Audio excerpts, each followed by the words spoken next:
Assalamualaikum warahmatullahi wabarakatuh. Halo pemirsa, datang lagi di podcast LP2AM Spotlight, podcast yang dirilis oleh Lembaga Penelitian dan Pengabdian kepada Masyarakat UIN Sunan Ampel, Surabaya. Nah, kali ini merupakan edisi podcast terakhir dari episode KKN Internasional. Tentunya bersama saya Rahma Aulia. Kalau kemarin tuh kan sudah membahas tentang KKN Internasional dari Arab Saudi. Nah, kalau misalkan podcast kali ini akan membahas dari negara yang identiknya dengan kartun Upin Ipin. Nah, yakni ini negara Malaysia. Negara ini merupakan memiliki nama lain, yaitu negara jiran gitu. Nah, sudah hadir bersama kita bersama, ya ini ada Mbak Jenny dan Mbak Sabita. Halo Mbak. Halo.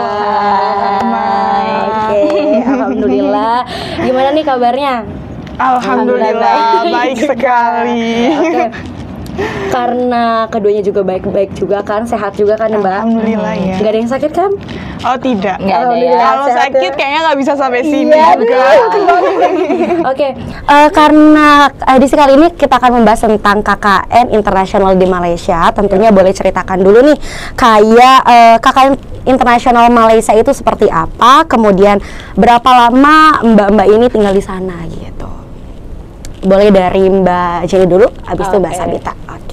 Ya, mungkin kalau dari aku bakal jelasin yang part periode kayak lamanya di sana, nanti sisanya bakal dilanjutin Sabita. Kalau KKN kita itu namanya UINSA International Community Engagement atau UIC. Di Malaysia kita itu hanya 1 bulan. Kita biasanya itu berangkatnya kemarin di bulan apa? September akhir ya, ya sampai Oktober, hampir terakhir Oktober gitulah, akhir bulan. Jadi hitungannya full 1 bulan, tapi nggak boleh lebih dari 30 hari. Betul. Karena kalau lebih dari 30 hari harus pakai visa, so kita harus kurang dari itu gitu. Berarti selesai dari KKN itu di hari ke-29-nya atau pas 30 baru pulang lagi ke Indonesia? Kalau kita kemarin tepat ya, sampai hampir berurusan dengan imigrasi karena tepat sekali 30 hari. 30 hari. Iya, mepet satu batas. Kelompok juga atau beda kelompok nih, Mbak? Kalau kita, ya kita sekelompok. Satu kelompok, iya. Kemarin ditugasinnya di daerah mana nih kalau boleh tahu Mbak? Kalau kita di ICC Muar, di Muar itu ikut negara bagian Johor. Johor. Iya. Kayaknya itu apa ya, bagian yang nggak terlalu bagian yang famous dari jauh dari kota, dari kota gitu. Jauh. Termasuk keperdesaan gitu atau masih? Betul. Kita lebih ke rural. Iya. Gitu, oke. Dari perjalanannya KKN di Malaysia ini, KKN Internasional di Malaysia, kultur shocknya yang dirasa apa nih? Kan kalau misalkan Mbak Jenny ini kan yang saya tahu ya, itu sudah beberapa mengalami perjalanan selain dari KKN Internasional. Nah, kalau misalnya Mbak Sabita, kultur shocknya gimana?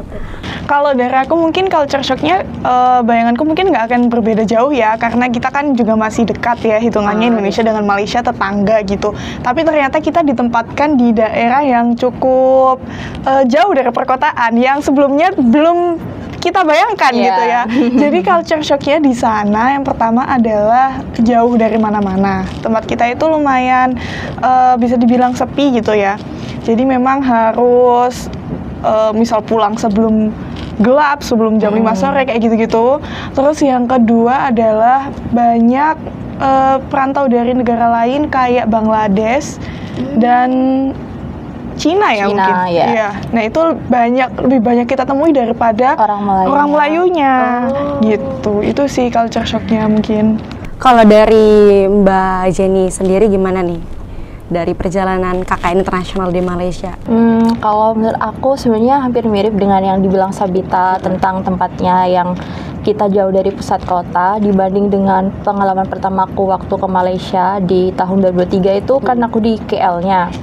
which is itu kan capital city-nya ya, Iya, kita betul. kemana-mana bisa ada mall dan sebagainya yang lebih dekat, transportasi juga gampang, aksesnya ada KRL. Sedangkan kalau di Muar itu kita lebih mungkin sebutannya kabupaten yang pelosok gitu. Jadi kayak nggak ada bus atau kereta, itu nggak ada. Iya, iya. Berarti transportasi itu kayak cukup sulit banget di sana. Iya, sulit iya. banget. Contoh kalau kita kan tinggal di sekolahnya gitu. Nah, kita mau ke mall itu kan tidak ada, adanya kayak apa ya, mungkin Ruko, sedikit pusat. ruko Iya, pusat perbelanjaan gitu. Nah, itu kalau jalan kaki sebenarnya bisa, tapi sangat jauh gitu dan rawan gitu. Kadang mungkin ada deket sama jalan raya gitu, gak ada tempat jalan yang khusus berjalan kaki. Jadi kita prefer biasanya kayak pesen Grab ke sana gitu. Gitu. Kalau di Johor tadi ya, di Johor itu tuh termasuk ke dalam daerah pegunungan kah atau masih dataran rendah gitu? Dia masuknya di enggak pegunungan, ada pegunungannya tapi 1 jam dari tempat Iya. itu, jadi dia nggak termasuk ke pegunungan sih, dataran rendah sih ya. Oke. Hal tersulit dalam beradaptasi di sana gimana nih Mbak?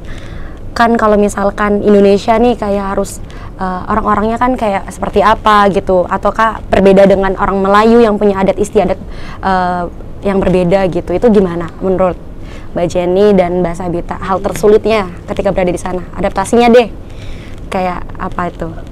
Kalau menurutku adaptasi tersulit karena kita kan ya tadi ya jauh dari mana-mana. Jadi kita yang biasanya di Surabaya ini kan mudah ya, mau apa tinggal GoFood, Iya, karena terus pusat mau kotanya juga. iya mau main juga, mau kemana pun juga dekat Royal. gitu, iya kan. Tapi kalau di sana itu jauh gitu dari manapun, jadi kita tuh jarang keluar. Kita yang mungkin termasuk orang-orang yang sering keluar ya, kalau di Surabaya di sana tiba-tiba keluarnya seminggu hanya sekali atau 2 kali, jadi hanya belanja secukupnya. Apalagi juga di sana yang tadi disebut ya, banyak orang dari Bangladesh itu yang mungkin experience kita kurang menyenangkan ya. Jadi nggak bermaksud rasis, tapi mungkin experience kita yang kurang menyenangkan gitu sama mereka. Jadi kita ada sedikit ketakutan lah untuk terlalu sering keluar, terlalu sering jalan-jalan sendirian. Apalagi kita kan tiga-tiganya juga perempuan semua. Iya gitu. Kalau dari Mbak Jenny gimana adaptasinya? Menurutku adaptasinya lebih ke kayak nyari tempat buat refreshing, karena kan kita tinggal di asrama doang ya, kayak kita kemana-mana ngajarnya di situ, terus tempat istirahatnya di situ, jadi kita kayak stuck di dalam satu bangunan. Ya, betul. jadi menurutku itu agak stressful buat di otak gitu. Aku butuh pemandangan lain gitu kan, hangout atau kemana. Nah, itu sulit Iya, karena adanya ya cuma kayak di ruko-ruko tadi gitu. Itu pun kayak kita mau belanja sayur aja atau sekedar beli roti canai terus makan dibawa pulang, mungkin biasanya kayak gitu, atau ngelondri di situ terus pulang. Jadi nggak ada kayak tempat wisata yang dekat atau pusat pembelajaran yang dekat, itu nggak ada. Dan kita juga kayak susah nyari sesuatu yang misal wahana, itu biasanya adanya kayak 1 jam dulu perjalanan ke suatu tempat gitu. Kayak waktu itu kita nyoba ke Malaka ya, itu kayak solo trip sendiri, kita kayak cari tahu di TikTok kayak tutorialnya kita harus pesen bus yang ini terus baru bisa nyampe Malaka. Jadi semuanya kayak serba kita googling sendiri gitu. Mandiri banget berarti di sana ya. Survive. Mantap.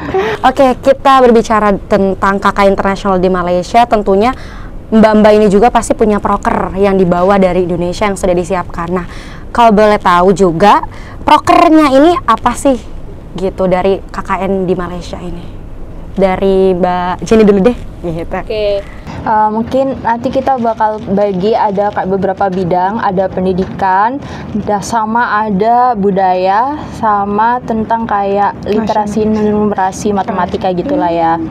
Nah, pendidikan mungkin nanti bakal include di nasionalis, mungkin nanti bakal dibahas sama Sabita. Kalau dari aku, karena aku kan dari pendidikan matematika ya, jadi di pembekalan itu juga sempat dijelasin sama pihak KBRI Kuala Lumpur sama Sekolah Indonesia Kuala Lumpur yang kayak pusat koordinasi buat di setiap ICC gitu. Nah, jadi jelasin kalau permasalahan siswa di sana itu biasanya kurang tentang literasi numerasinya, kayak berhitung gitu masih kurang. Kemudian mereka juga butuh penguatan nasionalisme karena mereka kan lahir dan besarnya kan jauh dari Indonesia kan. Jadi kita harus kasih wawasan tentang itu biar mereka tetap Indonesia gitulah istilahnya. Terus kita kan juga pengen menerapkan itu kan tidak hanya dari pendidikan nasionalisme ya, tapi juga dari budaya-budaya yang ada di Indonesia sebisa mungkin kita kenalkan ke mereka. So kita punya 3 bidang proker besar itu tentang matematika atau literasi numerasi, terus tentang nasionalisme sama budaya, dari 3 itu. Yang pertama tentang matematika atau literasi numerasi, kita itu yang pertama kebetulan aku kan ada penelitian di semester 7. Nah itu aku bikin komik matematika. Nah, seru dong berarti. Iya. Jadi kayak apa namanya, kita belajar tapi rasanya nggak belajar karena kan perspektif stigmanya tuh kalau misalkan udah ketemu angka-angka, udah ketemu apa namanya matematika, pasti kayak di pikiran kita sudah malas dengan matematika, kayak bikin pusing, nggak menyenangkan, ya udah aja gitu kan. Nah ini suatu hal yang menarik, tiba-tiba ada komik. Gitu. Ya, jadi harapannya begitu. Kayak biasanya kan kita di sekolahan itu cuma baca textbook yang full tulisan atau gimana. Jadi kita pengen minimalisir tulisan, lebih banyak gambarnya lewat komik gitu kan. Dan spesialnya itu bikinnya aku kemarin pakai 2 bahasa, jadi Melayu sama Indonesia di dalam percakapan dialog komiknya. Karena ini kan berangkat dari permasalahan mereka itu lebih fasih bahasa Melayunya kan daripada Indonesia. Jadi mereka lebih paham kalau dikemas dalam bahasa Melayu. So sekalian aja dalam komiknya itu ada bahasa Melayu sama Indonesianya gitu. Nah terus yang pendidikan lainnya itu tentang kayak baca tulis hitung. Jadi kita kemarin itu kayak ngadain buku menebali tulisan kayak A, B, C buat anak-anak yang kecil.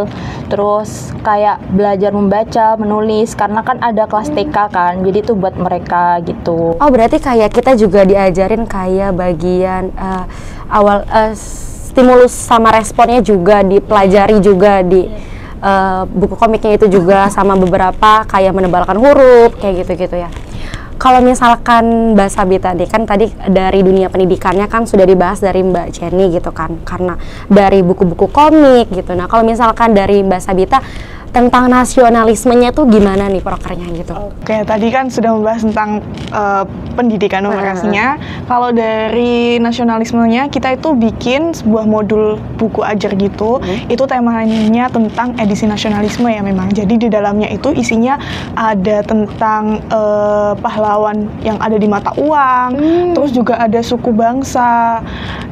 Dari beberapa suku bangsa itu dijelaskan tentang makanannya apa, lagunya apa, terus juga di dalam buku itu ada Wonderful Indonesia. Jadi memuat tentang tempat-tempat ikonik yang ada di Indonesia yang mungkin terkenal di mata dunia gitu, yang mungkin mereka juga belum cukup tahu. Nah, tujuannya sih biar mereka lebih mengenal ya tentang wawasan kebangsaan dan keindonesiaan yang mungkin mereka belum banyak dengar gitu di Malaysia. Mengingat mereka kan memang beberapa lahir dan besar di Malaysia gitu. Jadi kita mencoba untuk mengenalkan itu, sekaligus ngasih tahu kalau Indonesia tuh negara yang indah. Jadi kalian harus bangga sama Indonesia biar mereka juga ada keinginan untuk balik pulang ke Indonesia. Ya. Terus yang kedua kita juga ngajarin tari Sinanggartulo namanya. Nah jadi itu sebenarnya niat kita untuk memperkenalkan tarian Indonesia sih ke mereka. Kita cari tarian yang mungkin mudah lah untuk anak-anak bisa hafalkan gitu. Akhirnya terpilihlah tari Sinanggartulo itu. Yang mengajarkan tari itu dari mbak-mbak bertiga itu berarti? Iya, kita. Jadi kita belajar dulu beberapa hari setelah sampai, kita belajar nari itu, setelah lancar baru kita ajarkan ke adik-adik gitu. Itu seru banget juga sih. Karena sudah datang nih ke Malaysia juga, sudah juga membuat proker-prokernya, aku mau satu hal mengulik nih. Pertama kali yang dilakukan ketika sudah sampai di Malaysia itu apa? Kayak adakah pembekalan dari kedutaan Indonesia, ataukah ada pembekalan lainnya gitu? Hal yang pertama kali yang dilakukan ketika sampai di Malaysia itu apa ini? Mbak? Kalau Sabita dulu deh. Oke, kalau kemarin itu kan pembekalan kebetulan dilakukan di sebelum keberangkatan ya. Jadi sebelum keberangkatan kita sudah sempat ada Zoom dengan pihak KBRI dan juga pihak SIKL. SIKL itu Sekolah Indonesia Kuala Lumpur yang akan mendistribusikan kita ke beberapa daerah itu tadi. Kita sudah dapat pembekalannya sebelum hari H pemberangkatan gitu. Jadi sehingga waktu kita sampai di Malaysia kita sudah siap dengan program kerja yang kita rancang sebelumnya. Jadi kalau ketika sampai di Malaysia sebenarnya semua udah siap, tapi kita kan waktu itu sampai hari Sabtu ya. Iya, Sabtu. Setelah kita sampai, mungkin kan teman-teman yang lain tuh masih ada istirahat gitu ya, 1 hari, baru nanti Senin sekolah. Kalau kita Minggu langsung sekolah. Ngajar, ya. Iya, langsung ngajar pagi. Iya. Iya, karena kalau di Johor itu, kalau di negeri Johor itu liburnya tuh hari Senin. Oh, maksudnya fun fact-nya juga ya? Iya, nah itu Sabtu juga. Minggu kalau di Indonesia kita waktunya libur istirahat. Iya, Nah, betul. mereka hari Minggu malah sekolah. Sekolah, iya. Jadi kita masih ngajar itu. Maksudnya hari pertama ngajar, baru sampai malam ya, kita sampai Ya, libur. malam. Besok paginya langsung ngajar. Iya. Wow, mantap. Berarti, sorry, untuk di sekolahnya berarti sekolah Islam ataukah emang campuran gitu dari sekolah yang di Malaysia? Campuran ya kayaknya. Iya. Mereka nggak ada persyaratan harus beragama apa atau apa. iya. Jadi selama mereka itu anak Indonesia yang tinggal di Malaysia itu boleh-boleh aja masuk. Oke. Tadi kan kita mengulik tentang apa yang namanya kemandirian di Malaysia gitu kan. Mbak berdua juga kayak apa namanya makan segala macam, laundry gitu ya. Nah, mau tahu nih, pertanyaan besar dari saya juga sama teman-teman pemirsa lainnya tentunya, kalau misalkan biaya hidup di sana itu berapa ya? Kayak harus dipersiapkan berapa gitu? Soalnya kan saya juga cewek ya, pasti pengeluaran suka banyak jajan kah atau kemana-mana kayak gitu kan. Kalau dari Mbak gimana? Mbak Jenny boleh? Kalau menurutku kita kemarin itu nggak terlalu boros ya. Betul. Kita itu sangat-sangat berhemat. Kayak contohnya buat makan kita lebih pilih buat masak sendiri, dan masaknya tuh benar-benar sangat sederhana. Kita berusaha sebanyak mungkin kayak cuma beli wortel, terus kentang. Kita sampai hafal soalnya list belanjanya itu aja. di list belanja. Iya, Iya. karena di tempat kita kan juga nggak ada kulkas ya. Iya, Jadi kita cari makanan yang memang bisa dimakan tanpa disimpan di kulkas Betul. gitu. Tapi bisa tanam ya kan, sayur-sayuran lah salah satu Ya, solusinya. jadi cuma itu kayak kita itu selalu mengulang menu yang sama. Misalnya hari Senin jadwalnya kita makan capcay, Iya. hari Selasa jadwalnya bikin pecel kayak gitu. Iya. Terus nanti nextnya itu selalu diulang. Jadi yang harus ada di dapur kita itu kayak wortel, terus kentang, terus telur. Jadi kita sangat hemat gitu di sisi makanan sehari-hari. Karena kalau beli di luar itu estimasi sekali beli bisa berapa ya? 10 ringgit 10 ada. ringgit, iya. Jadi setara dengan 30 ribuan. Iya. Ha-ha. Itu yang paling murah sih kayaknya ya. 10 Iya, itu ringgit paling tuh. murah. Terus kalau yang segi lain dari kebutuhan laundry ya, karena kita sebenarnya bisa nyuci, cuma Iya. nggak ada tempat buat jemur, so Iya. kita lebih pilih laundry gitu yang bisa dryer sekalian. Terus keperluan lain mungkin kayak keperluan proker, kayak dekorasi panggung, kayak pas sebelum kita Iya, pas final perpisahan. day. Jadi kan butuh dekorasi atau ngasih hadiah ke anak-anak gitu. Jadi biasanya setiap pelajaran di kelas itu kita bakal kasih hadiah atau reward di akhir kelas gitu. Kayak siapa yang bisa jawab gitu. Jadi mereka lebih engaging buat belajar. Terus kita mungkin biasanya habis di kayak Gojek yang tadi kita mention, kita Iya. kemana-mana pakai GoCar gitu. Terus apalagi ya mungkin Kisaran berapa tuh kalau di total? Mungkin Sama, iya, sama tiga juga. ya, kurang lebih segitu. Iya. Tapi 3 juta. iya, jauh lebih hemat daripada teman-teman kita yang Itu di jauh lebih KL. hemat, Jauh ya, sekali. Hemat banget di situ. ya Tapi 3. emang personal gitu nggak sih, gimana manajemen keuangannya Oh, juga? kita Iya selalu sih, tapi iuran iya. ya. Oh, Jadi kita tuh tiap minggu kumpulin uang kita. Misal minggu ini kita iuran berapa ringgit gitu. Nah itu untuk makan kita selama 1 minggu kayak gitu. Jadi Jadi ada lebih uang hemat. bersama. Iya. Itu lebih hemat sih. oke. Dari pembahasan biaya hidup juga di sana gitu kan, momen yang paling bikin berkesan dari proker yang telah dijalankan itu apa sampai saat ini? Banyak ya sebenarnya. Gak bisa pilih salah satu. Iya, nggak bisa pilih salah satu. Iya. Mbak Sabita boleh. Mungkin waktu pelajaran di kelas ya, kayak anak-anaknya itu cukup bukan cukup lagi, sangat berkarakter. Maksudnya karakter mereka tuh baik gitu. Aku kan juga sebelumnya pernah beberapa kali ada kegiatan community service juga ya di Indonesia. Maksudnya sebelum-sebelumnya itu, kalau mungkin bisa dibandingkan kategori untuk anak seusianya, mereka tuh tergolong anak-anak yang sopan gitu loh. Jadi kita juga ngajarnya tuh nggak biasanya kan iya nggak sampai bentak-bentak. Iya, kalau berhubungan sama anak kecil tuh kan kadang kita cepet capeknya ya, karena mereka kan masih kecil jadi cukup sulit diatur. Tapi kalau mereka itu mungkin karena Ibu Lasmi sebagai pengelola juga cukup tegas, jadi mereka sudah terbentuk karakternya anak-anak yang disiplin, lumayan disiplin lah, dan juga sopan. Itu sih yang mungkin aku bikin terkesan, karena sebelumnya jarang ditemui tipe anak-anak yang seperti ini gitu. Terus apalagi yang bikin terkesan waktu final day mungkin ya, itu terasa gitu banget ternyata habis ini nggak ketemu sama mereka lagi gitu. Ya, sedangkan kita hampir tiap hari ketemu sama mereka kan gitu, jadi cukup kehilangan lah. Tingkah-tingkahnya mereka, nakalnya mereka kadang gitu ya, tapi yang bikin berkesan karena kadang ngerasa gini nggak, karena apa ya, tingkahnya nakalnya mereka yang kadang di luar nalar juga, sampai bikin kayak wah ada ya anak seperti ini, tapi masih beradab gitu. Iya betul, mereka juga sering cerita-cerita gitu kan ke kita, cerita random apapun, misal kegiatannya di rumah atau gimana kehidupannya dia gitu. Nah cerita-cerita itu tuh yang seru juga gitu. Ternyata cerita sama anak-anak tuh juga menyenangkan kayak gitu sih. Kalau dari Mbak Jenny gimana nih?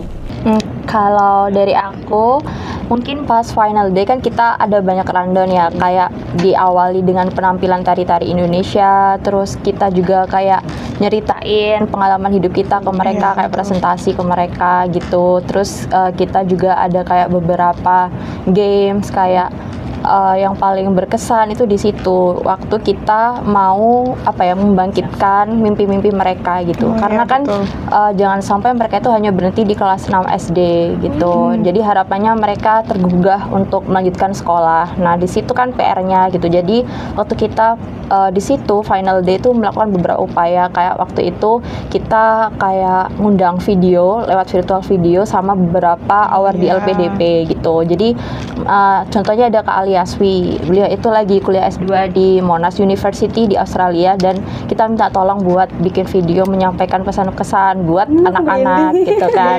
Dan itu spesialnya itu kita minta tolong ke kakaknya buat mention satu-satu nama anak-anaknya. Jadi kayak misalnya siapa itu, semuanya kan ada 29 anak, itu semuanya di-mention dalam video. Jadi waktu itu mereka kaget, oh kakaknya kenal nama kita gitu. Jadi mereka kayak pada excited waktu nonton videonya gitu. Terus ada juga Bu Mega itu S3 di Ohio University Amerika. Kita minta juga buat bikin video buat mereka, kayak memotivasi biar mereka itu bisa mau lanjut sekolah gitu.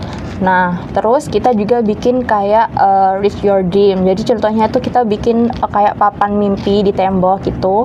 Mereka itu kita kasih notes, terus disuruh nulis cita-citanya atau planning ke depannya mau jadi apa. Nah, terus mereka tempelin satu-satu. Dan aku lihat di story-nya pengelola sampai hari ini tuh masih ada gitu di dinding. Jadi nggak dicopot sampai kita pulang. Jadi bener-bener terkesan dan emang bener-bener dipakai juga di sana gitu kan. Tapi aku lihat dari prokernya Mbak Jenny dan Mbak Sabita emang dari pengambilan kayak materi-materinya, kayak misalkan membawakan pendidikan matematika dengan metode yang have fun, seperti ada pembuatan buku komik gitu kan. Terus abis itu juga Mbak Sabita dari pembekalan nasionalisme juga pakai uang-uang dari Indonesia itu ya Mbak ya. Berarti otomatis bawa berbagai macam uang Indonesia atau disediakan dari sana? Enggak sih, cuma gambarnya aja. Gambarnya aja. Ada di buku itu. Oh gitu. Oke. Coba aku mau ini sih Mbak ajarin aku nih beberapa kalimat atau kata dari bahasa Malaysia gitu yang bisa, atau kayak yang basic-basic gitu. Kan kalau di Upin Ipin kan ada yang selamat pagi cikgu gitu. Itu benar terjadi ataukah gimana gitu? Iya sih. Itu ya. Kayak cikgu gitu. Jadi anak-anak ngomongnya selamat pagi cikgu gitu, ataukah emang enggak? Teacher sih. Iya, kita ngomongnya teacher. Tapi kalau di Inggris kan teacher gitu kan. Tapi teacher. Ya. Oh. Iya sih, kalau keseharian memang mereka pakai bahasa Melayu ya, karena mereka emang lancarnya di bahasa Melayu. Tapi kita mencoba untuk di kelas tetap pakai bahasa Indonesia sih. Kalau bahasa Melayu apa ya mungkin?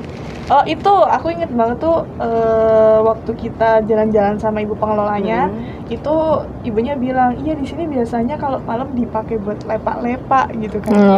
Lepak-lepak itu ternyata kalau bahasa di sini itu Nongkrong, gitu. Kalau di sana itu lepak-lepak gitu.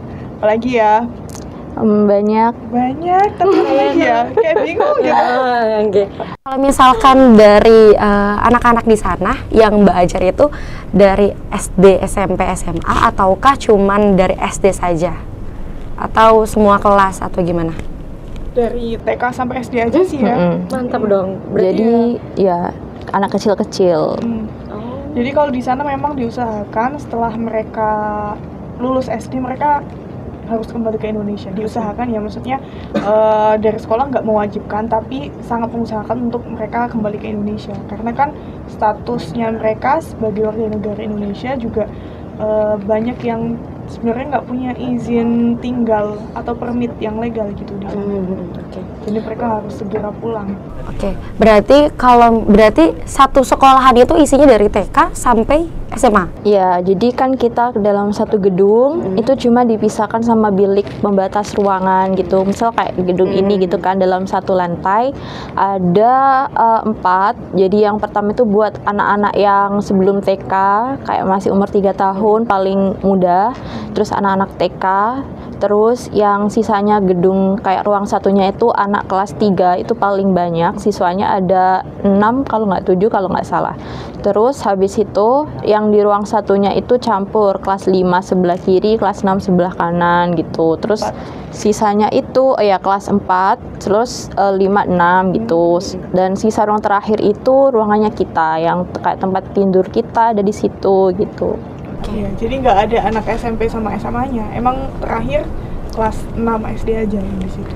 Aku pikir tuh di sana tuh nggak ada gokar, tapi bener namanya gokar juga gitu. Ada Grab ya, gitu. Jadi Grab bisa dipakai di Malaysia. Oh, kalau misalkan Alfamaret gitu? Nggak ada. Sejujurnya sih nggak ada. 7-Eleven ada. Ya, 7-Eleven. Mart mungkin. Gitu ya. Atau langganan kita? Target. Selama di Malaysia pernah nyobain nasi lemak? Ya, Iya. sering. Itu sering setiap pagi jualannya atau emang sore atau gimana? Kalau biasanya itu yang kita lakukan waktu kita kan pergi misalnya 1 minggu sekali ke tempat yang tadi kita mention di kayak ruko-ruko. Nah di situ biasanya ada yang jual nasi lemak gitu, mungkin bisa beli waktu kita keluar itu. Itu biasanya bukanya dari jam siang sampai malam gitu ya. Sekitar jam 2 gitu dia baru buka. Cita rasa itu sama kayak nasi uduk atau sama kayak nasi rames? Beda. Komponennya apa itu kalau boleh tahu? Nasi uduk tapi ada rasa lainnya. Dia tuh kalau nasi pedes manis gitu ya. Kalau nasi uduk di kita kan gurih asin ya. Kalau itu tuh ada aromatik jahe kayak gitu-gitu ya. Gitu-gitu lah. Terus sama sambelnya dia juga khas. Pedes manis gitu ya. Hal yang paling bikin kangen kalau pas lagi di Malaysia itu apa? Kangen Indonesianya. Iya, kangen Indonesianya. Makanannya. Itu sih gacoan. Gacoan di Malaysia tuh nggak ada. Oke. Itu tapi setelah balik ke Indonesia kayak sering makan gacoan lagi. Iya. Tapi kan di Malaysia tuh nggak ada kayak sejenis gacoan kah atau mie yang dijual gitu? Mie biasa aja ya, nggak spesifik yang kayak mie pedes gacoan gitu. Jadi mungkin yang mie biasa dibikin pedes kayak gitu aja sih. Tapi ada Shopee Food juga gitu? Shopee ada kalau di Malaysia, tapi waktu di Muar kita nggak pernah pakai. Biasanya pakai kayak GrabFood gitu. GrabFood tetap ada gitu. Ada sih. Berarti kayak apa ya namanya, tetap masih ada yang brand-brandnya sama dengan mereka gitu ya. Ada. Bahasa deh yang sekiranya sama antara Indonesia dan Malaysia. Banyak juga ya. Makan. Iya, makan. Kalau sampai jumpa itu berarti Jumpa lagi. jumpa lagi. Selamat datang berarti Apa welcome ya? gitu ta. Atau mungkin ya, kok kita Mungkin mirip-mirip ya. ya mungkin mirip-mirip ya sih. Bahasa yang digunakan di sana itu bahasa Indonesianya atau bahasa Melayu pas ngajar anak-anak? Pas ngajar, Melayu kalau kalau mostly kadang bahasa Indonesia, tapi kalau dalam conversationnya bahasa Melayu. Melayu. Bahasa Melayu. Mereka lebih lancar bahasa Melayu. Melayu. Melayunya mereka tuh Melayu Inggris nggak sih Mbak? Yang kayak ada enggak. enggak Melayu yang Melayu bener-bener Melayu. iya. Ya, coba aja kita ngobrol habis ini pakai Melayu coba. Dicoba coba Mbak Jenny sama Mbak Sabita coba percakapan kamu juga ya? nggak bisa. itu tuh sebenarnya kalau kebanyakan denger nanti lama-lama ngikut Iya, aja. kayak auto gitu loh. Oh, Betul. jumpa lagi sama awak gitu ya, Dengan awak. dengan awak gitu. Oh gitu, belajar banyak sih. Seru dong. Kayak logatnya tuh jumpa tuh gitu ya, kayak Iya, gitu. Mereka tuh identiknya kalau ngomong R, huruf R tuh spesifik R tuh. Iya, itu susah sih ditiru. Tomorrow. Saya juga nggak bisa ngomong R sih. Oke, kan kalau misalkan pas KKN ya Mbak Jenny nih, kan di daerah Johor ya. Nah kalau misalkan jalan-jalan tuh kan pasti di Kuala Lumpurnya kan. Nah Iya. bahasanya pasti beda banget gitu ya. Kalau di Kuala Lumpur ada bahasa Inggrisnya juga atau gimana? Pas di Kuala Waktu itu kita kan nggak jangkep apa ya kayak 30 hari full di Muar. Jadi kita itu kayak ada sisa 3 hari udah penutupan sekolah, perpisahan. Habis itu kita ke Kuala Lumpur. Karena kebetulan kan aku sempat kayak asistensi mengajar di Sekolah Indonesia Kuala Lumpur dan kenal sama gurunya. So kita nginep di kayak apartemen gurunya selama beberapa hari buat kita lebih deket sama bandara, terus pengen nyobain keliling Kuala Lumpur gitu kan. Nah, kalau dari segi bahasa menurut aku sama mirip pakai Melayu, tapi mungkin kalau yang di orang Kuala Lumpur kotanya mereka lebih di mix dengan English kayak kita ada ke sana itu biasanya mereka juga dicampur dalam satu percakapan itu ada Inggrisnya. Jadi mungkin kalau di Indonesia tuh mirip orang Jaksel ya. Oh iya paham. Oh iya, aku jadi baru ingat tadi aku bilang liburnya hari apa? Senin ya? Minggu. Liburnya Senin. Jumat Jumat Sabtu. ya, Oh, Jumat Sabtu. Sabtu. Iya, itu libur. Minggunya udah mulai masuk lagi. Ya, betul. Sorry salah. Oke, karena ini juga terakhir nih ya. Kalau misalkan boleh nggak minta pesan dan kesan atau motivasi buat pemirsa LP2M Spotlight untuk bisa termotivasi ikut KKN internasional khususnya yang ada di Malaysia. Siapa dulu nih? Boleh deh terserah. Samita. Apa Sweet dulu? Oke, mungkin dari aku ya.